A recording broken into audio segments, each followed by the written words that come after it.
جب ہم کوئی موٹیویشنل لیکچر سنتے ہیں یا کوئی مووی وغیرہ دیکھتے ہیں تو ہم بہت زیادہ موٹیویٹڈ ہو جاتے ہیں. اسی وقت یہ فیصلہ کرتے ہیں کہ آج سے ہم نے بہت زیادہ محنت کرنی ہے اور کامیاب ہونا ہے.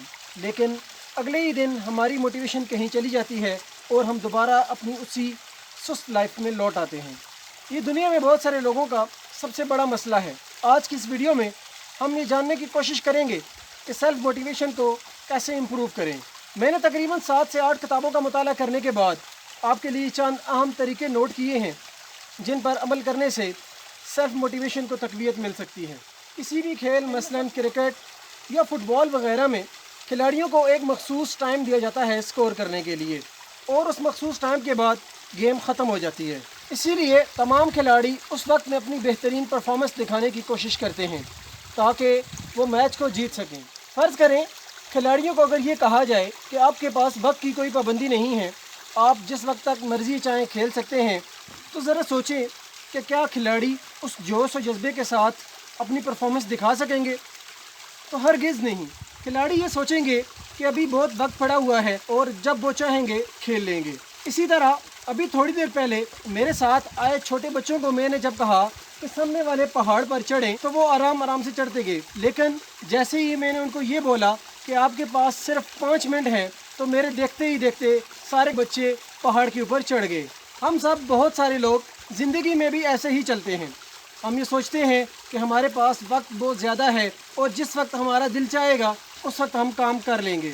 اسی طرح ہم بہت ساری اہم چیزوں کو پینڈنگ کرتے جاتے ہیں.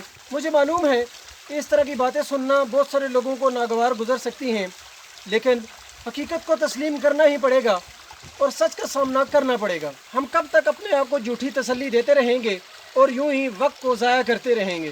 ہمیں اس حقیقت کو تسلیم کرنا ہے کہ ہمارے پاس واقعی وقت بہت کم ہے, تبھی جا کر یہ ممکن ہو سکے گا کہ ہم اس مختصر سے وقت میں اپنے مقصد کو حاصل کرنے میں کامیاب ہو سکتے ہیں.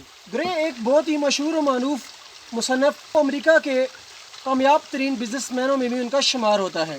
ایک دن وہ اپنی گاڑی میں جا رہے تھے کہ اچانک ان کی گاڑی کے سامنے ایک عورت آ کے رکی. اس نے بولا کہ جناب آپ مجھے کچھ ایسا کہیں کہ میں زندگی میں متحرک ہو جاؤں. اتنے میں گرے وینک بولے یو ول ڈائی.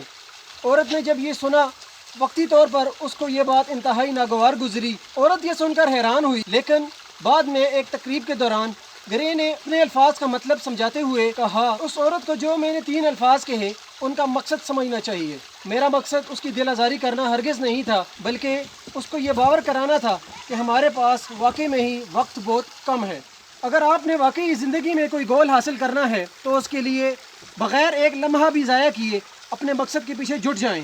فرض کریں میں آپ کو ایک 4 انچ لکڑی کا تختہ دیتا ہوں اور آپ سے کہتا ہوں کہ اس پر چل کے دکھائیں, تو مجھے امید ہے آپ بآسانی اس تختے پر چل کے دکھا دیں گے. لیکن اسی 4 انچ کے تختے کو 2 اونچی عمارتوں کے درمیان رکھ کر آپ کو یہ کہوں کہ اب آپ نے ان عمارتوں کو اس تختے کے اوپر سے چل کے عبور کرنا ہے, تو عین ممکن ہے کہ آپ اس تختے کو عبور نہیں کر پائیں گے. اس کی وجہ, جس وقت آپ زمین پر پڑے تختے کو عبور کر رہے تھے تو آپ کی تمام توجہ اس تختے پر تھی, لیکن جیسے ہی اسی تختے کو ہم نے 2 منزلوں کے درمیان میں رکھ دیا تو اس وقت آپ کی ساری توجہ اس لکڑی کے تختے سے ہٹ کر نیچے گرنے پر مرکوز ہو گئی. اس لیے آپ اس لکڑی کے تختے کو عبور نہیں کر پائے. زندگی کے معاملات میں بھی بہت سی غیر اہم چیزوں پر ہم اپنی توجہ مرکوز کر کے زندگی کے اصل مقصد سے ہٹ جاتے ہیں.